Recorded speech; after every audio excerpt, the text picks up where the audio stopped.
যাবে, অর্থনৈতিক সমৃদ্ধি হবে।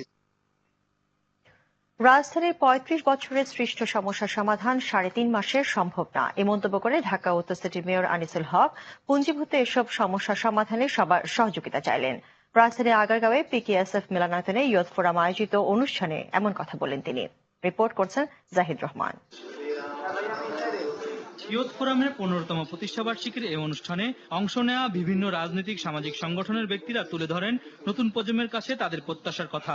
দিয়েছি তো রক্ত, আরো দিব রক্ত, আমি এবার ঘাম দিব, আমি এবার শ্রম দিব, আমি এবার মেধা দেব।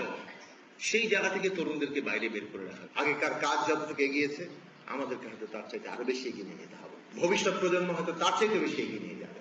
আজকে বাংলাদেশের জাতীয় রাজনীতিতে আমরা এক কথায় আমি বলবো যে একটা কঠিন সময় পার করছি। সঠিক পরিকল্পনা ও রাষ্ট্রের সুশাসন প্রতিষ্ঠা পেলে অচিরেই বাংলাদেশ বিশ্বে আরো মাথা উঁচু করে দাঁড়াবে বলে মন্তব্য করেন বক্তারা।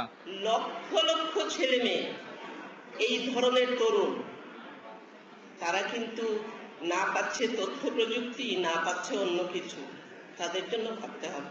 সেই দেশে সুশাসনের অভাব, জবাবদিহিতার অভাব, কিন্তু দেশ যখন উন্নত হয়, মানুষ যখন উন্নত হয়, তখন রাজনীতি আপনা আপনি সিধে হয়ে যেতে বাধ্য। নাগরিক সমস্যার সমাধানে নির্বাচনে দেওয়া প্রতিশ্রুতি সবই বাস্তবায়ন করা হবে বলে এ সময় মন্তব্য করেন উত্তরের মেয়র। অনেকের ব্যর্থতা একসঙ্গে কালো মেঘের মতো পুঞ্জীভূত হয়ে যায়। তখন ওই যে বলে না, চক্ষু আঁধার দেলের ধোকায় কেশের আর পাহাড় লুকায়। চোখের সামনে ৩.৫ মাস, পিছনের ৩৫ বছর দেখা যায় না। It's not mayor's alone job. You people please participate.